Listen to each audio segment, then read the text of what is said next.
Эфир абхазского телевидения продолжает русская служба новостей. Здравствуйте. Президент Республики Абхазия Рауль Хаджимба вручил государственные награды орден Ахцапша выдающимся деятелям в сферах культуры, здравоохранения, науки и других областях. Как отметил в поздравительной речи президент Рауль Хаджимба, достижения каждого из награжденных стали важным вкладом в развитие Абхазии. Дорогие друзья, искренне рад приветствовать вас, ярких и талантливых профессионалов своего дела. Каждый из вас добился выдающихся результатов в различных сферах деятельности. Это оборона, здравоохранение, культура, наука, образование, сельское хозяйство, экология, спорт и другие. Ваш труд и ваши достижения стали важным вкладом в развитие Абхазии. Ваша жизнь – это убедительный пример беззаветного служения и преданности своей профессии во благо Родины. Это непростой путь, пройти который удается тем, кто не боится упорного труда и готов к высокой ответственности.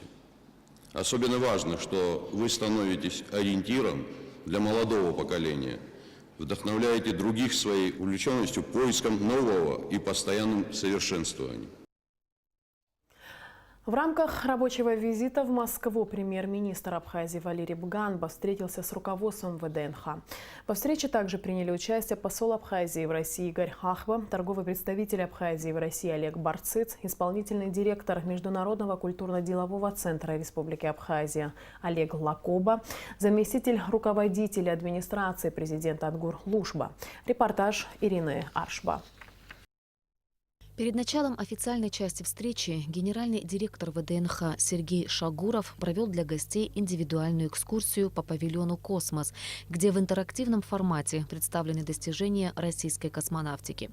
А уже в рамках встречи Сергей Шагуров рассказал об этапах масштабной реконструкции выставки как крупнейшего экспозиционного, музейного и рекреационного комплекса в России. Общая площадь комплекса ВДНХ на сегодняшний день составляет более 317 гектаров. На территории выставки расположено множество шедевров архитектуры. 49 объектов ВДНХ являются памятниками культурного наследия. Первый этап реконструкции был начат в конце 2013 года с проведения противоаварийных работ в павильонах. Сейчас идет второй этап масштабной реконструкции – благоустройство территории, создание новых зон развития и реставрация исторических павильонов. Согласно комплексной концепции развития ВДНХ, ее территория будет включать 7 зон, каждая из которых имеет свою тему, образ и смысл. В этом году было начато строительство абхазского павильона ВДНХ, который занимает 1000 квадратных метров территории выставки. Премьер-министр Республики Абхазия Валерий Бганба поблагодарил руководство ВДНХ за организованную встречу и выразил надежду на скорейшее завершение работ по реконструкции. Видно, какая огромная работа сделана, видны, какие объемы. Мы говорили с директором ВДНХ и со строителями, что будет объект сдан в июне-июле, то есть практически приурочен к 80-летию ВДНХ. Попадаем на такой большой праздник, стоит в достаточно хорошем очень месте. Я уверен, что он будет действительно значительную роль играть для того, чтобы мы могли пропагандировать свою культуру. Она будет играть и значительно политическую роль, потому что люди увидят нас, увидят, что такое Абхазия, зайдут внутрь, посмотрят наши достижения. Очень надеюсь, что строители выдержат свое слово, и объект будет сдан в июне-июле этого года. Торговый представитель Абхазии в России Олег Барцыц также заверил главу правительства в соблюдениях сроков сдачи объекта, отметив, что здание будет оснащено самыми современными техническими и коммуникационными системами, что позволит абхазскому павильону функционировать в полном объеме и согласно отведенным ему задачам. Ирина Аршба, Абхазское телевидение. С приближением новогодних праздников покупателей на продовольственном рынке становится в разы больше. Люди выбирают самые различные магазины на свой вкус и кошелек. Но зачастую мы сталкиваемся с нарушениями, которые не сразу замечаем. Сария Смыр продолжит тему. Многие из нас предпочитают приобретать продукты питания на рынке. Однако бывает и такое, что люди сталкиваются с недобросовестными продавцами, которые выставляют на прилавки просроченные продукты. Чтобы пресекать подобные нарушения, сотрудники Государственного комитета по стандартам энергетическому и техническому надзору регулярно проводят проверки. Первый объект, на котором мы побывали вместе с сотрудниками госстандарта, это супермаркет «Кормилица» на Сухумском рынке. Проверяя сроки сроки годности молочных продуктов, сотрудники госстандарта не выявили каких-либо нарушений. Здесь молочная продукция, все в одной полке. Здесь мясного ничего нет. Вот. Если это правильно. А по срокам? По срокам, вот, если выборочно посмотрим, да, что у нас здесь. Так, до 04.03.19 года. Как бы здесь как бы он действует как холодильник сверху, здесь дует холод, и он как бы условия тоже соблюдаются. Немного сложнее оказалась ситуация в мясном отделе. Здесь нарушено товарное соседство. По правилам, мясные продукты не могут храниться с рыбными. Помимо этого, проверяющих смутили и наклейки со сроком годности продукта. Небольшие нарушения. Нельзя переклеивать заводскую маркировку. Вот в данном случае, видите, потребитель должен, вот его истинная дата производства. 7 дней разницы. То есть это обман потребителя. Мясная и рыбная продукция в этом холодильнике присутствует. Нарушается товарное соседство. Это грубейшее нарушение. Сотрудники госстандарта проверили практически все отделы магазина, однако больше каких-либо нарушений не выявили. Что касается продажи мяса, будет составлено письмо в администрацию супермаркета с требованием исправить ситуацию. Работа поставлена на должном уровне. Условия хранения, сроки годности нормальные, не нарушаются. Товарное соседство, там есть вопрос по одному холодильнику. Мы напишем предписание, его устранят в течение 15 дней. Также на всех видах позиций товара вот, стоят ценники, вы видите, это нормально. Так и должно быть. Намного сложнее оказалось внутри рынка. Увидев видеокамеры, многие продавцы стали складывать свой товар и прятать его под лавки. Проблема в том, что продукты питания они продают буквально на земле. Для всех очевидно, что делать этого нельзя. Не раз продавцов предупреждала и администрация рынка. На многих торговых точках товар без какой-либо упаковки разложен на лавках из ящиков. Некоторые продавцы стараются укрывать продукты, но в любом случае сыр, молоко и мясо должны храниться в специальных холодильных камерах. Недопустимо так вот на тротуарах и в открытых прилавках продавать мясную и молочную продукцию. И даже вот грецкий орех. Сюда могут и попадает с улицы пыль, грязь, и все. Животные помогут подойти. Нарушение, отсутствие маркировки. А срок годности какой у него, как нам определить? В ходе проверки было выявлено, что во многих местах мясомолочные продукты подвергаются неоднократной разморозке. Товар, который должен храниться в морозильных камерах, продавцы складывают на прилавки. А это грубое нарушение правил. Следы льда говорят о том, что оно неоднократно уже размораживалось и замораживалось, что категорически запрещено. Без маркировки, неизвестного происхождения, что здесь. Неоднократно тоже размороженное, замороженное. При этом продавцы утверждают, что замораживать обратно эти продукты не приходится, так как они их реализуют в течение дня. Многие люди не хотят с холодильника. И они вот именно хотят вот оттуда. Вот те, которые хотят с холодильника, пожалуйста, они у нас лежат. Мы их выкладываем. Получаем каждое утро товары и продаем по одному ящику. У меня она не размораживалась. Это местного производства. Через день товар получаем новый. Все как положено, так и делаем. Госстандарт Абхазии планирует подписать соглашение с Роспотребнадзором, что даст возможность управлению получить доступ к так называемому черному списку запрещенной продукции на территории России. Сотрудники Госстандарта отметили, что на центральном рынке нарушения в основном связаны с нормой хранения продукции и их реализацией. По всем этим нарушениям в ближайшем будущем будет составлен подробный отчет. Сария Смыр, Тамас Чиковани, Руслан Орлов, Абхазское телевидение. На 81-м году жизни не стало крупного ученого в области прикладной и теоретической математики, почетного президента Адыгской международной академии наук, почетного члена Академии наук Абхазии, заслуженного деятеля науки Российской Федерации Адама Нахушева, имя которого было хорошо известно в научных кругах мирового математического сообщества. Ученый внес выдающийся вклад в области математических теорий трансзвуковой газовой механики и аэродинамики. математической биологии, автоматизированных систем прогнозирования и морской спутниковой связи. Адам Нахушев был автором более 200 научных работ.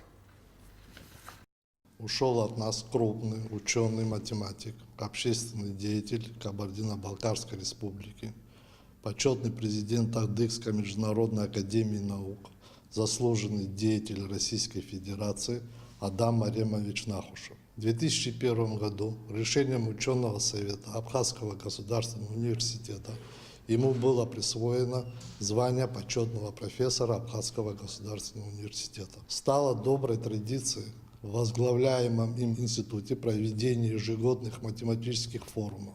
В частности, в 2009 году при активном участии Адама Маремовича был проведен первый российско-абхазский математический симпозиум.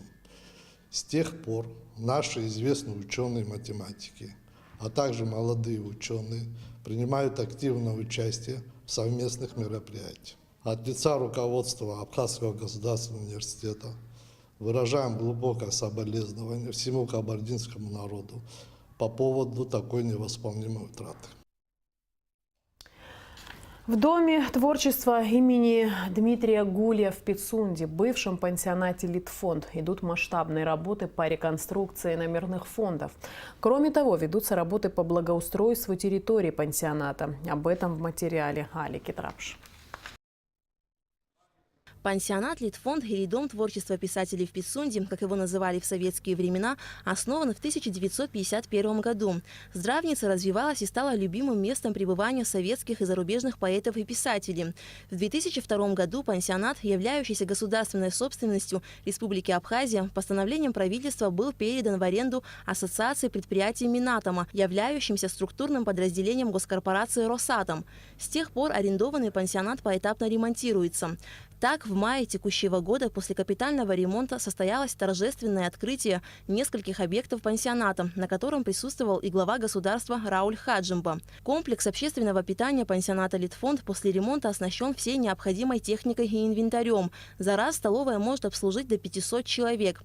Кроме того, есть небольшой зал для обслуживания VIP-персон. Также отремонтирован актовый зал на 250 человек, благоустроена территория пансионата, заменены коммуникации, введена в эксплуатацию многофункциональная спортивно-игровая площадка. Помимо этого, в главном корпусе Литфонда проведен капитальный ремонт первого этажа, заменены лифты, преобразилось фойе, отремонтированы кабинеты сотрудников. Теперь здесь очень светло, уютно и комфортно.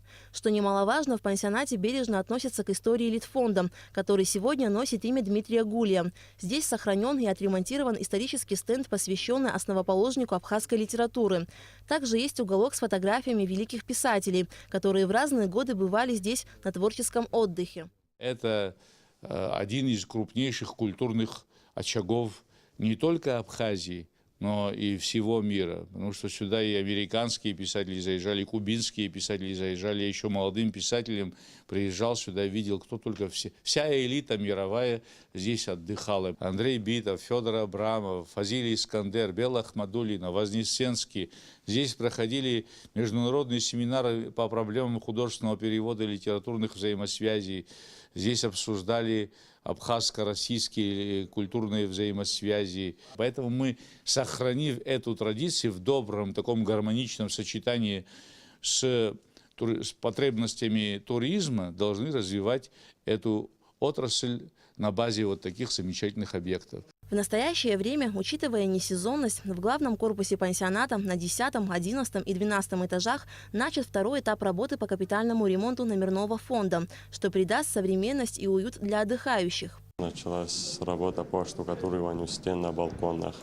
В следующем процессе после этого у нас начнется штукатуривание стен в комнатах, оклейка стен ванн. Черновые работы наши закончатся на всех 3 этажах к концу февраля. Далее у нас будет 2 месяца на отделку стен всех помещений. К концу апреля мы собираемся закончить полностью и сдать этот объект. На каждом этаже расположены 20 номеров стандарт, по одному номеру люкс и 3 полулюкса. Двухкомнатные номера повышенной комфортности разделены на 2 зоны – гостевая и спальня. Номера оснащены качественной бытовой техникой, сантехникой и мебелью. Из окон открывается потрясающий вид на море и реликтовое озеро Инкит, что также послужит приятным дополнением к отдыху. А 14-й этаж пансионата «Литфонд» реконструирован под бизнес-центр, где будет большой конференц-зал, кафе-бар, бильярдная, сауна и один VIP-номер. Бизнес-центр планируется открыть в мае 2019 года. Помимо этого, на первом этаже главного корпуса будут созданы зоны досуга отдыхающих, бильярдная, кафе-бар, библиотека, детская комната, а также дополнительный зал для лечебных процедур. А во дворе пансионата и прилегающей территории идут масштабные строительные работы. Ведутся работы по строительству гаражно-хозяйственного комплекса, куда входит и прачечная, и, значит, гаражи, боксы на 10 автомашин. И на втором этаже 8 офисных кабинетов. Строится еще футбольное поле. Еще 2 двухэтажных коттеджей для VIP-персон. Запланирован еще гриль-дом, так называемый. По завершению, значит, вот этих всех намеченных мероприятий, думаю, что Литфонд будет одним из самых лучших и приятных, значит, объектов. Начатые работы по реконструкции номерных фондов на 3 этажах пансионата «Литфонд» планируется завершить в 2019 году, до начала курортного сезона. Сметная стоимость реконструкции всего комплекса составляет более 1 миллиарда рублей. Осваиваться эта сумма будет поэтапно. Руководство Росатома большое внимание уделяет не только санаторно-курортному направлению, но и пропаганде здорового образа жизни. Рассматривается возможность создания на территории пансионата Центра медицинской реабилитации сотрудников атомной отрасли, где услуги будут предоставляться и гражданам Республики Абхазия. Аля Катрапш, Томас Чиковани, Абхазское телевидение. Союзу журналистов Абхазии 50 лет. В связи с этой датой председатель творческого журналистского объединения Руслан Хашик провел брифинг, в ходе которого молодым журналистам были вручены членские билеты Творческого союза. Подробности в нашем следующем сюжете. Первый съезд Союза журналистов Абхазии состоялся в декабре 1968 года. До этого организация считалась отделением Союза журналистов Грузии. За время существования Союза было проведено 12 съездов, на которых обсуждались задачи, выдвигаемые временем. Сегодня на брифинге также обсуждались планы и задачи, стоящие перед представителями средств массовой информации в наступающий год. Я от всей души поздравляю всех журналистов с наступающим Новым годом, от того, как мы встретим, от того, как мы будем всегда работать, как мы будем себя чувствовать, какой у нас творческий такой настрой, зависит. Это правда, наша работа. Я вам всем желаю творческих успехов, здоровья, счастья, стабильности в ваших редакционных коллективов. По словам Руслана Хашик, в наступающем году планируется издание брошюры о деятельности Союза в довоенные и послевоенные годы. Молодые журналисты рассказали о своем журналистском опыте и поделились своими идеями с коллегами. Я полюбила журналистику, саму профессию полюбила и полюбила именно вот исследовательскую журналистику, но, к сожалению, у нас в Абхазии я чаще всего наблюдаю. Руслан Хашик отметил, что предстоящие в 2019 году президентские выборы являются серьезным испытанием для журналистов республики. В наступающем году планируется проведение расширенного заседания Пленума Союза журналистов в связи с предстоящими выборами президента Абхазии. На нем планируется проанализировать опыт СМИ, накопленный на прошлых выборах. Также Союз собирается широко отметить 100-летний юбилей первой национальной газеты «Абсна». От того, как редакционные коллективы будут работать эффективно, объективно, оперативно, насколько они предложат разнообразные проекты, всем кандидатам создадут равные условия. От этого зависит очень многое в нашем обществе. После брифинга состоялось торжественное вручение членских билетов журналистам, вступившим в Союз в 2018 году. За 2 последних года членами Союза журналистов стали 36 работников СМИ Абхазии. Гугуца Вардания, Степан Мартиросян, Абхазское телевидение.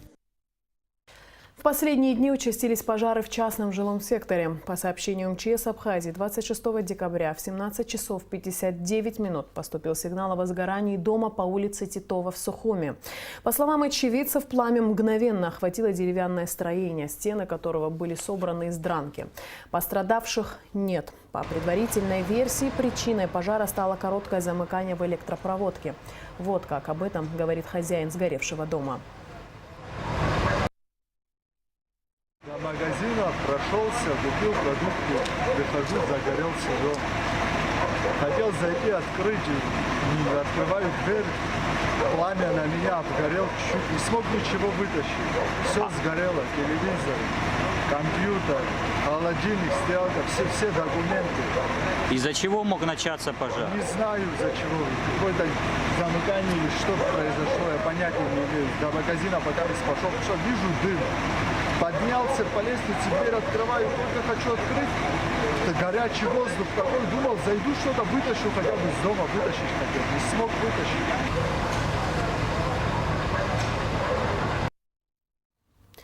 И в конце выпуска прогноз погоды. По сообщению Гидрометцентра, в Абхазии ожидается облачная погода, ночью и утром дождь. Возможен дождь со снегом. Днем погода прояснится. Температура воздуха ночью 0 плюс 5, днем 2,7. Температура морской воды плюс 12. На этом наш выпуск завершен. Всего доброго и до встречи в эфире.